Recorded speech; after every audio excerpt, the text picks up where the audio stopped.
Hi, my name is Nick, and this happened about 4 years ago, back in 2021. I was only 14 at the time. It was early in the morning, still dark out, and I was walking to my usual bus stop to get to school. Winter had settled in, and that day was especially miserable, cold, wet, and rainy, which isn't very common where I live in Australia. The moment I stepped outside, something didn't feel right. I couldn't explain it, but I felt uneasy, like I wasn't as safe as I normally felt walking that road. Every step made the feeling stronger. When I finally reached the bus stop, it was completely empty. That immediately struck me as strange. There were almost always a few other people waiting there. What made it worse was the road itself. It was a main road, usually busy at that hour, yet hardly any cars were passing by. The silence was unsettling. My bus was running late, and I stood there shivering in the cold, wishing it would hurry up. A few minutes went by before I noticed something unusual. An old, run-down white minibus pulled over and stopped about 10 meters away from me.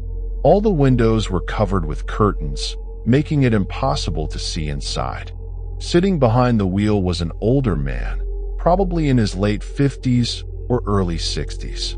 He looked rough, scruffy gray beard, worn-out clothes, and a lifeless expression. At first, I thought maybe he was lost or waiting for someone.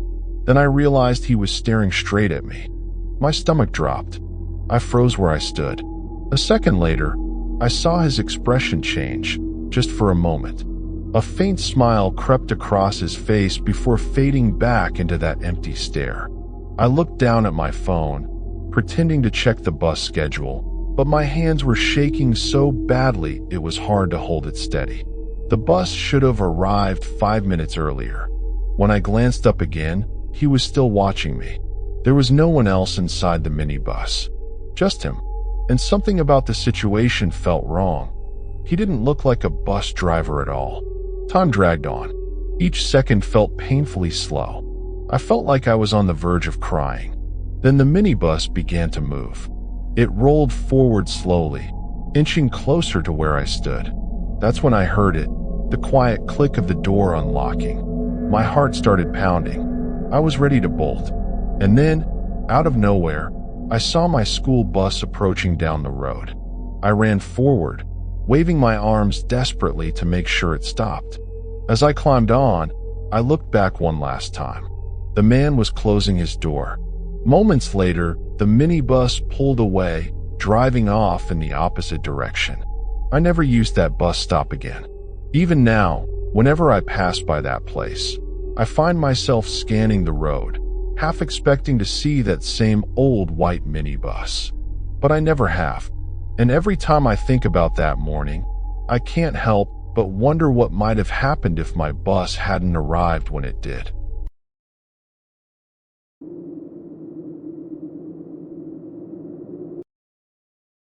It was a scorching summer afternoon in Northern Virginia. Because of COVID restrictions at the time, our parents rarely let us spend time together. After weeks of begging, they finally agreed. That day, we met in Sambi's backyard. Our other friend, Mia, was there too. Like most kids, we showed up carrying our favorite toys and stuffed animals. I had brought my teddy bear, and with our overactive imaginations, we decided to treat it like it was alive. We built it a tiny bed, pretended to feed it, and spent hours completely lost in make-believe. Time flew by until we decided our teddy bear was hungry again. That's when we started searching for things to feed it. We checked both Sanvi's and Mia's yards, but there weren't many plants around. So we wandered farther, moving through the neighborhood, looking for berries, flowers, sticks, anything we could find. Then Nita had an idea. She shouted that her house had lots of plants and berry trees. It was only a few houses away, so we ran over, laughing and excited. We began picking berries near her yard, filling our hands, until something changed. Nita noticed a man standing off in the distance near Sambi's backyard. At first, she didn't say anything.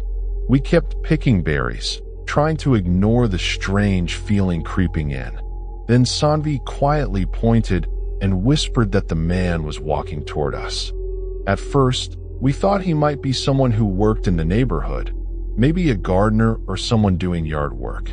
But when he started talking, everything felt wrong. He asked us whether our parents were home. That question made my stomach twist. We began backing away slowly, but he kept coming closer. Panic set in. Suddenly, we turned and ran toward Nita's house. Sanvi glanced over her shoulder and saw the man following us. He was walking faster now. He called out, telling us he had something for us, something he wanted us to give to our parents. We didn't stop. We didn't answer. Then the youngest of us, Maya, slowed down. She hesitated. For a terrifying moment, she stopped completely. The man reached out, nearly grabbing her arm, but Nita and Sanvi yanked her forward just in time. We sprinted the rest of the way, hearts pounding, lungs burning. Nita was the last one inside. As she slammed the door shut and locked it, she looked back. The man was gone. He had vanished. We didn't tell our parents what had happened.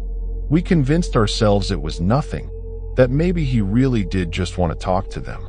About 30 minutes later, we went back outside, assuming it was safe.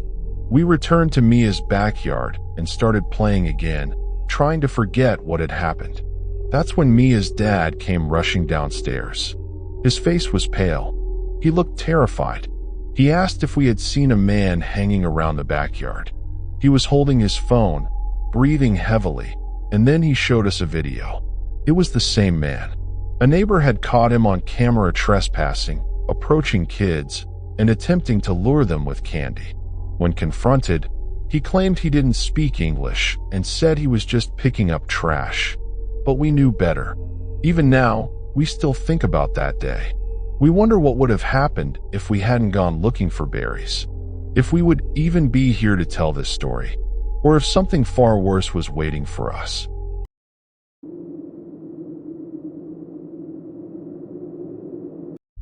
I'm a 17-year-old girl from West Bengal, India. I have a cousin on my mother's side. Let's call her Swati. She's my age, and in our family, if anyone was asked who was the most beautiful, the answer was always her. What happened took place last year, and even now, it refuses to leave my mind. Like most teenagers today, we're glued to our phones. I won't pretend I'm any different. But Swati's relationship with her phone wasn't normal, it was disturbing. She wasn't just attached to it. She was obsessed. We come from a well-off family. Not filthy rich, but comfortable. At 17, most people learn limits. We understand that parents can't fulfill every demand. Swati never learned that lesson. She was treated like royalty, and she acted like it. She constantly demanded luxury items, especially expensive phones. And when she didn't get what she wanted, she didn't cry or sulk. She threatened. Sometimes with knives. Sometimes at her own parents. Sometimes even at friends. How do I know this? Because I was closest to her. She trusted me more than anyone else. She told me everything, every thought, every secret, even the things that should never be spoken out loud. The incident that changed everything happened in July. I visited her house alone that time. My parents were busy, so I stayed there for a few days. It was a quiet summer evening in the countryside. Warm air, chirping insects, peaceful silence. We were all sitting in the living room. Me, Swati, her mother, and her grandmother. Out of nowhere, Swati straightened up on the couch, staring at her phone, and casually asked her mother if she could get the newest iPhone the following month. The room went still. Her mother looked shocked. They had bought her a new phone barely 2 months earlier. She refused, explaining that it was too expensive and her father couldn't afford another upgrade so soon. The argument that followed was intense.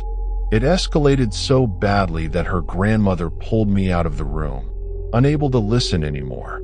After that, Swati changed. She went silent. She stopped eating. She stopped speaking to everyone, including me. Her presence felt cold, empty. A week later, I went back home. That's when I learned what happened after I left. Svati hadn't been refusing food for no reason. She had secretly stolen potassium cyanide from her school's chemistry lab.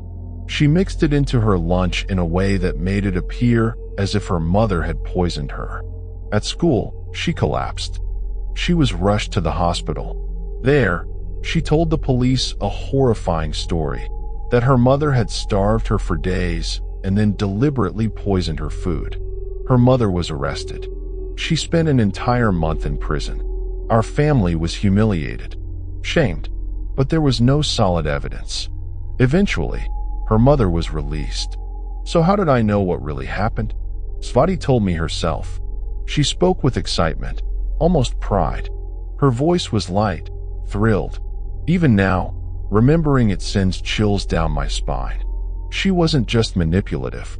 She was dangerous. Her parents eventually discovered the truth. Her mother was shattered. Her father exploded in rage. He screamed at her, called her a disgrace, cursed her existence. And then, for the first time, he hit her. Again and again. Her pale skin turned red under his fury. 2 weeks later, the real tragedy struck. News broke of a horrific car accident. The petrol tank had been leaking. The tires were tampered with. The car veered off the road, smashed into a tree, and burst into flames. The victims were Svati's parents.